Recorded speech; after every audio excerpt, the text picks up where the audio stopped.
Hi friends, எல்லோரும் எப்படி இருக்கீங்க? நல்லா இருப்பீங்க. பேசும் கிரகங்களிலிருந்து உங்கள் நித்யா ராஜேந்திரன். எனக்கு கமெண்ட்ஸில் நிறைய கமெண்ட்ஸ் வந்திருந்தது. அதில் வைரம் யார் போடணும் அப்படின்னு சொல்லி கேட்டிருந்தாங்க ஃப்ரெண்ட்ஸ். நிறைய ராசிக்காரர்கள் வைரம் போடக்கூடாதுன்னு சொல்கிறாங்கம்மா, அப்படி ஏதாவது வைரம் போடக்கூடாது அப்படின்னு சொல்லி ஒன்று இருக்கா அப்படின்னெல்லாம் நிறைய கேட்டிருந்தாங்க. ஓகே, வைரம் எல்லாருமே போட்டுக்கலாம். ரொம்பலாம் யோசிக்க ஒன்றுமே இல்லை. யார் வேணாலும் வைரம் போட்டுக்கலாம். ஒரு காலம் இருந்தது, ஒரு 200-300 வருஷங்களுக்கு முன்னாடி அப்படின்னு வச்சுக்கோங்க. அன்னைக்கு அந்த ஒரு மேல்தட்டு மக்கள், அதாவது ராஜாக்கள், அந்த ராஜாக்கு கீழே வருவாங்க இல்லையா, அவங்க ராஜாக்கள் காலம் கூட இல்லை, ஜமீன் காலங்கள் அப்படின்னு வச்சுக்கோங்க. ஜமீன்தார்கள் இருந்தாங்க. அந்த ஜமீன்தார்கள் காலத்தில் அந்த ஜமீன்தார்கள் வைரம் போட்டுக்குவாங்க. அவங்க ஆண்கள் வைர மோதிரங்கள், வைர கடுக்கண்கள், வைர மாலைகள் எல்லாம் போட்டுக்குவாங்க.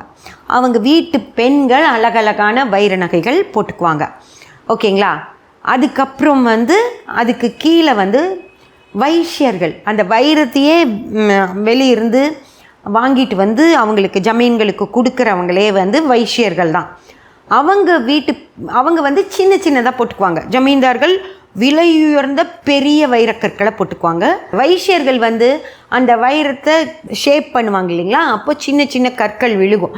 அதை எடுத்து அவங்க நகைகளாக பண்ணி போட்டுக்குவாங்க. பிராமணர்களில் பார்த்திங்கன்னா நல்ல வசதியான பெரிய கோயில்களில் எல்லாம் ஒரு தீட்சகர்களாக இருக்கக்கூடிய மிக உயர்ந்த இடத்துல இருக்கக்கூடிய வசதி இருக்கக்கூடிய பிராமணர்கள் அதே போல் வைஷ்யர்கள்கிட்ட அந்த இது வாங்கி போட்டுக்குவாங்க. அப்போது அந்த வைரம் போடுறாங்க அப்படின்னாலே அவங்க பெரிய பணக்காரங்க அப்படின்னு சொல்லி அர்த்தம். ஓகேங்களா? இப்போது அவங்களுக்கு சரியாக ஒருத்தங்க வைரம் போட்டாங்கன்னு வைங்க, அப்போ அவங்களும் பணக்காரங்க ஆகிடுவாங்க இல்லையா? ஒரு வைரம் வாங்கி போட்டுக்க முடியுது அப்படின்னா அவங்க பணக்காரங்களாக ஆயிடுவாங்க. அந்த காலத்தில் அவங்க அதை விரும்பலை. வைரம், பட்டு அப்படிங்கிற விஷயமெல்லாம் மிக உயர்ந்தவங்களுக்கு மட்டும்தான் அப்படின்னு சொல்லி இருந்தது ஃப்ரெண்ட்ஸ். ஓகேங்களா? அதனால் அந்த உயர்ந்தவர்கள் யார் அப்படின்னு சொல்லி பார்த்தீங்கன்னா குருங்கிற அந்த கிரகம் உயர்ந்த கிரகம்.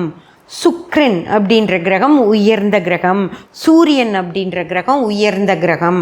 ஓகேங்களா? சந்திரன் அதுக்கு கொஞ்சம் கீழே. ஓகேங்களா? ஆனால் செவ்வாயோ புதனோ ராகு கேதுவோ சனியோ அந்த இடத்துக்கு அவங்க வைக்கலை. ஓகேங்களா? அதனால் என்ன பண்ணாங்க அப்படின்னா, செவ்வாய் அவங்களுக்கு போர் வீரர்களாக வந்துடுவாங்க. புதன் அப்படிங்கிறவங்க இந்த புலவர்களாக வருவாங்க. ஓகேங்களா? அதே போல் சனி அப்படிங்கிறவங்க வேலையாட்களாக வந்துடுவாங்க. ராகு கேதுக்கள் கெட்டவங்க. ஓகேங்களா? தப்பு செய்கிறவங்க, கெட்டவங்க அவங்க.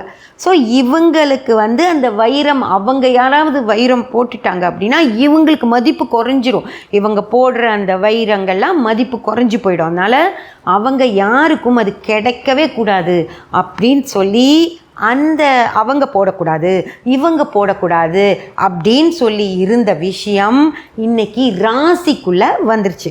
அதாவது குருவுடைய ராசிக்காரர்கள் போட்டுக்கலாம், சுக்கிரனுடைய ராசிக்காரர்கள் போட்டுக்கலாம், சூரியனுடைய ராசிக்காரர்கள் போட்டுக்கலாம், போனால் போகுது சந்திரனோட ராசிக்காரர்களும் போட்டுக்கலாம். இப்போது வேறு வழி இல்லாமல் செவ்வாயோட ராசிக்காரர்கள் போட்டுக்கலாம். ஏன்னா அவங்களும் பெரிய பைலட்ஸாக இருக்காங்க, போலீஸ் அதிகாரிகளாக இருக்காங்க, இராணுவ ஆட்களாக இருக்காங்க, பெரிய இப்போது தொழில் நிமித்தமாக அவங்கெல்லாம் மேலே வந்துட்டாங்க. அதனால் அவங்க போட்டுக்கலாம். அதே போல் புதன் படித்தவங்கெல்லாம் போட்டுக்கலாம். இன்றைக்கி ஐடி மக்கள் எல்லாம் புதன் அவங்க போட்டுக்கலாம். அந்த மாதிரி சொல்லிட்டு இன்னும் சனிக்கு போட விட மாட்டோம் அப்படின்னு சொல்லி இந்த ராசி தான் போடணும், அந்த ராசி தான் போடணும் அப்படின்னு சொல்லிட்டு இருக்காங்க ஃப்ரெண்ட்ஸ். ஓகேங்களா? அப்படியெல்லாம் கிடையவே கிடையாது. யார் வேணாலும் போட்டுக்கலாம். வைரம் வாங்க உங்ககிட்ட பணம் இருந்ததா வாங்கி போட்டுக்கோங்க, அவ்வளவுதான். அதாவது சிலர் இருப்பாங்க, எங்களுக்கு தங்கம் அவ்வளோவா பிடிக்காது, வைரம் தான் பிடிக்கும். அதாவது தங்கம் எல்லாம் ஒரே வேலை தான். தங்கம் நீங்கள் பவுண்ட் கணக்காக போடணும், வைரம் பார்த்திங்கன்னா சின்னதாக போட்டுக்கிட்டு இருப்பாங்க. தங்க நெக்லஸ் இவ்வளோ பெருசு இருக்கும், வைரத்தில் சின்னதாக இருக்கும். அப்போது ரெண்டும் ஒரே அளவு தான். ஓகேங்களா? அதனால் தங்கம் உங்களுக்கு இஷ்டம் இருந்தால், பணம் இருந்தான்னு கூட நான் சொல்லலை, இஷ்டம் இருந்தால் உங்களுக்கு வைரம் பிடிச்சிருக்குன்னா தாராளமாக வாங்கி போட்டுக்கோங்க. உங்களுக்கு வைரம் லட்சணமாக இருக்கும் அப்படின்னா, அது கொஞ்சம் கலர் கம்மியாக இருக்கவங்களுக்கு வைரம் போட்டால் அவ்வளோ அட்டகாசமாக இருக்கும். ஓகேங்களா? அப்படியே வைர முக்குத்தியெல்லாம் கொஞ்சம் கலர் கம்மியாக இருக்கவங்க போட்டாங்கன்னா அப்படியே மின்னும். ஓகேங்களா? அந்த மாதிரி உங்களுக்கு பிடிச்சிருந்ததா வைரம் வாங்கி போட்டுக்கோங்க. ஒரு பிரச்சனையும் கிடையாது. எந்த ராசிக்கு தான் வைரம் அப்படின்றதெல்லாம் கிடையவே கிடையாது. சரி, இது பொதுவாக நான் சொன்னது. ஜாதக ரீதியாக சொல்லுங்கம்மா அப்படின்னு சொல்லி கேட்டிங்கன்னா, சுக்கிரன் ரொம்ப சிறப்பாக இருக்குது. உங்கள் ஜாதகத்தில் சுக்கிரன் ரொம்ப சிறப்பாக இருக்குது அப்படின்னா, நல்ல தன்மையோடு இருக்குது அப்படின்னா, நீங்கள் வைர நகைகள் வாங்கி போட்டுக்கிட்டிங்கன்னா அதில் எந்த பிரச்சனையும் இருக்காது. ஓகேங்களா? சூப்பராக இருக்கும். உங்களுக்கு பார்க்குறக்கும் நல்லாயிருக்கும், நல்ல டிசைன்ஸ் கிடைக்கும், மிக சிறப்பாக உங்களுக்கு வைர நகைகள் அமையும். அதுவே உங்கள் ஜாதகத்தில் சுக்கிரன் வல்லத்தன்மையோடு இருக்காருன்னு வச்சுக்கோங்களேன், அப்படியே அதாவது அந்த சாலிடர் டைமண்ட் சொல்லுவோம் இல்லையா, ஒரு மோதிரமே 1 லட்ச ரூபா 2 லட்ச ரூபா அப்படி வரும். ஒரு கல் 2 லட்ச ரூபா வரும். அந்த மாதிரி பெரிய ஒரு கல் வச்சு ஒரு மோதிரம், ஒரு கல் வச்சு ஒரு டாலரு. ஓகேங்களா? அந்த மாதிரி ஒரே ஒரு டாலர் 4 லட்ச ரூபா. மனோரமா ஒரு படத்தில் சொல்லுவாங்க, 4 ஏக்கர் தென்னந்தோப்பி அடி கழுத்தில் போட்டிருக்க அப்படின்னு. அந்த மாதிரி ஒரே ஒரு கல் வச்ச ஒரு டாலர் 4 லட்ச ரூபா வரும். ஓகேங்களா? அந்த மாதிரி சாலிடர் டைமண்ட்ஸே வாங்கி, அதாவது சுக்கிரன் வல்லத்தன்மையோடு இருக்கிறவங்கள பார்த்தீங்கன்னா அந்த மாதிரி சாலிட் டைமண்ட் போட்டுருப்பாங்க. நைட் லைட் ஆஃப் பண்ணிட்டு பார்த்தோன்னா அது அவங்க கழுத்தில் அவங்க எங்கே இருக்காங்கன்னு தெரிஞ்சு போயிடும். லைட் ஆஃப் பண்ணியிருந்தா கூட அவங்க வந்து நின்னாங்கன்னா அந்த டைமண்ட் மின்னி நம்மளுக்கு அவங்க எங்கே இருக்காங்கன்னு காட்டி கொடுத்துரும். அந்த மாதிரி சூப்பராக இருக்கும். சரி, சுக்கிரன் கெட்டு இருக்கு அப்படின்னு வச்சுக்கோங்களேன். டைமண்ட் வாங்கிட்டு வந்தீங்க அப்படின்னா, கடையிலேருந்து வாங்கிட்டு வந்தீங்கன்னா, அந்த மோதிரத்துலேருந்து சின்ன கல் தான், உங்கள் வல்லத்தன்மை இல்லாததுனால நீங்கள் அந்த பெரிய பெரிய கற்களெல்லாம் வாங்கி போட முடியாது. 4 லட்ச ரூபாய் கல்லெல்லாம் வாங்கி போட முடியாது.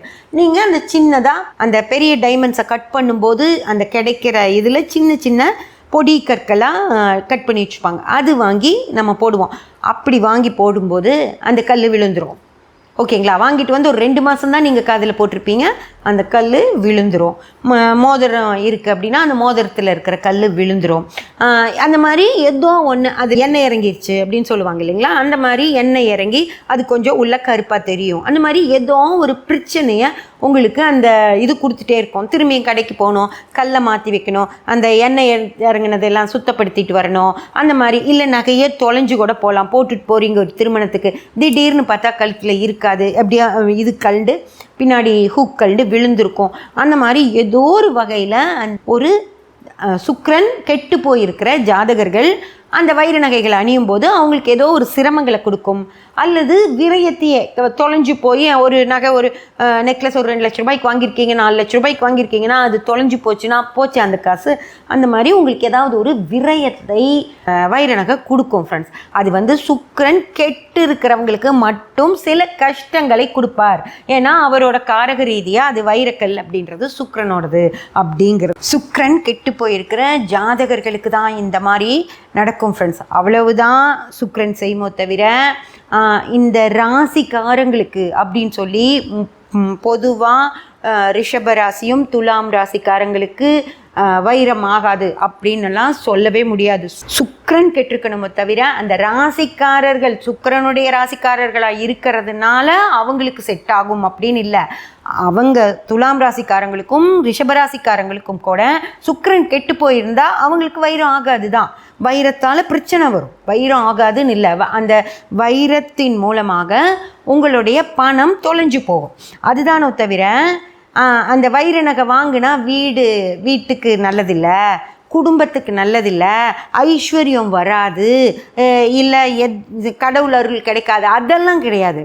அந்த வைர நகையை தொலைஞ்சு போகும், அதன் மூலமாக பண விரயம் ஆகிடும். இல்லை உங்களுக்கு தெரிஞ்சவங்களே யாராவது எடுத்துடுறப்போ அதை நீங்கள் கேட்கும்போது அந்த சொந்தம் விரயம் ஆகிடும். அந்த மாதிரி உங்களுக்கு அந்த வைரத்தின் காரணமாக சுக்கிரன் கெட்டவங்களுக்கு சில பிரச்சனைகள் சிரமங்கள் வருமோ தவிர, பணம் தொலைஞ்சு போச்சுன்னா சிரமம் தானே, அதுதானோ தவிர குடும்பமே நாசமாயிரும் அப்படியெல்லாம் கிடையாது. ஓகேங்களா? நிறைய சொல்கிறாங்க, கண்டதையும் சொல்கிறாங்க. குழந்தை இல்லாமல் போயிடும், நோய் வந்துடும், அது கேன்சர் வந்துடும், வாதம் வந்துடும், பித்தம் வந்துடும். ஒன்றும் வராது ஃப்ரெண்ட்ஸ். விரயம் ஏற்படும். ஓகேங்களா? அந்த சுக்கிரன் கெட்டவங்களால வைரம் வாங்கி விற்கும்போது வைரம் காணாமல் போகும், அவ்வளவுதான். மற்றபடி சில நோய்கள் இருக்கு இல்லையா சுக்கிரனுக்கானது, அது வரதான் செய்யும். சுகர் வரும், சுகரால் வரக்கூடிய எல்லா பிரச்சனைகளும் வரும். சுக்கிரனுடைய சுகிர்தம் சொல்லுவாங்க, குழந்தை ஆகிறதுல சுக்கிரன் நல்லா இருந்தால் தான் குழந்தையாகும். ஓகேங்களா? பெண்களுக்கும் சரி ஆண்களுக்கும் அந்த ஸ்பெர்ம்னு சொல்கிறது சுக்கிரன். ஸோ இந்த சுக்கிரன் கெட்டவங்களுக்கு நார்மலாக இந்த விஷயங்களில் கெடுதல் வரும். சுக்கிரன் கெட்டவங்களுக்கு முகத்தில் கொஞ்சம் பிம்பிள்ஸ், அதாவது அந்த அழகை கெடுக்கும். ஓகேங்களா? கரும்புள்ளிகள் அந்த மாதிரி வரும். அந்த மாதிரி சுக்கிரனால் வரக்கூடிய பிரச்சனைகள் உங்களுக்கு வரதான் செய்யும். சுக்கிரன் கெட்டு போயிருக்கப்போ நோய்கள் வரதான் செய்யும். ஆனால் சுக்கிரனோட நோய் வர்றது வந்து நீங்கள் வைரம் வாங்கினதுனால அல்ல. வைரம் வாங்கினீங்கன்னா தொலைஞ்சு போகும். ஓகேங்களா? அது மாதிரி சுக்கிரனுடைய காரக ரீதியாக உங்களுக்கு சில கஷ்டங்கள் வரணும் அப்படிங்கிறது தான் இருக்கோ தவிர வைரம் வாங்கினதுனால கஷ்டம் வந்ததுன்னு இல்லை. தேவையே இல்லாமல் அந்த ஒரு கல் மேலே கொண்டு போய் பழியெல்லாம் போடாதீங்க. நீங்கள் கல் வாங்கி கையில் போட்டுக்கிட்டதுனால உங்களுக்கு அதிர்ஷ்டமும் வராது, அந்த கல்லை வாங்கினதுனால உங்களுக்கு கஷ்டமும் வராது. அந்த கல் உங்களை எதுவுமே செய்யாது. சுக்கிரன் கெடுறதுனால சுக்கிரனுடைய காரகத்துவமான வைரநகை தொலைஞ்சு போய் உங்கள் காசு போகும். ஓகேங்களா? சுக்கிரன் கெட்டிருக்கனால ஒரு வயசுக்கு மேலே உங்களுக்கு சில பிரச்சனைகள்லாம் வரும். சுக்கிரன் கெட்டிருக்கும் போது கணவன் மனைவிக்குள்ள நல்ல தாம்பத்திய வாழ்க்கை இருக்காது. சுக்கிரன் கெட்டு போய் இருக்கிற ஒரு பொண்ணுக்கு 5ஆம் பாவாதிபதி அந்த சுக்கிரன் வந்துச்சுன்னா அந்த பொண்ணு காதலிச்சு வீட்டுக்கு சொல்லாமல் ஓடி போயிடும். ஓகேங்களா? அந்த மாதிரி சில சுக்கிரன் கெட்டால் சில பிரச்சனைகள் நடக்கும் ஃப்ரெண்ட்ஸ், அதெல்லாம் வேற. ஆனால் நீங்கள் வைரம் வாங்கினதுனால இந்த பிரச்சனைகள் நடந்தது அப்படிங்கிறது கிடையாது. அதனால் வைரத்து மேலே பழிய போடாதீங்க. அது எல்லாமே பண்ணுறது உங்கள் ஜாதகத்தில் கெட்டு போன சுக்கிரன். அதுதான் பிரச்சனையோ தவிர ராசியில் அந்த ராசியில் 50 லட்சம் பேர் இருப்பாங்க. ரிஷபத்தில் துலாத்தில் 50 லட்சம் பேர் இருப்பாங்க. இந்த 1 கோடி பேருக்கும் பிரச்சனை வராது. வைரம் போட்டுக்கலாம், அவங்க 1 கோடி பேர் வைரம் போட்டுக்கலானோ, மகர கும்பக்காரங்க வைரம் போடக்கூடாதுனோ அப்படியெல்லாம் கிடையவே கிடையாது. சரிங்களா? அதனால் குழப்பிக்காதீங்க.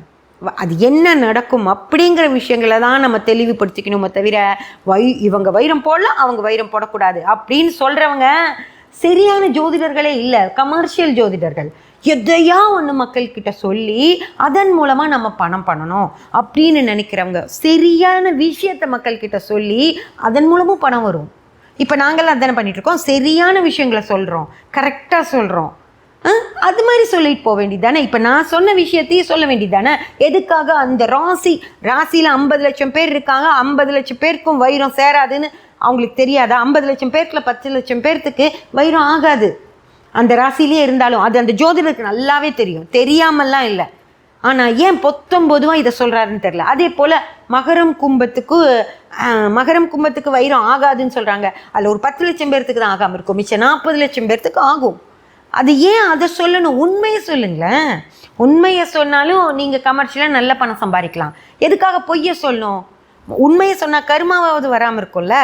அதனால் தயவு செஞ்சு அவங்க என்னமோ சொல்லிட்டு போகிறாங்க ஃப்ரெண்ட்ஸ், அதை பற்றி நமக்கு பிரச்சனை இல்லை.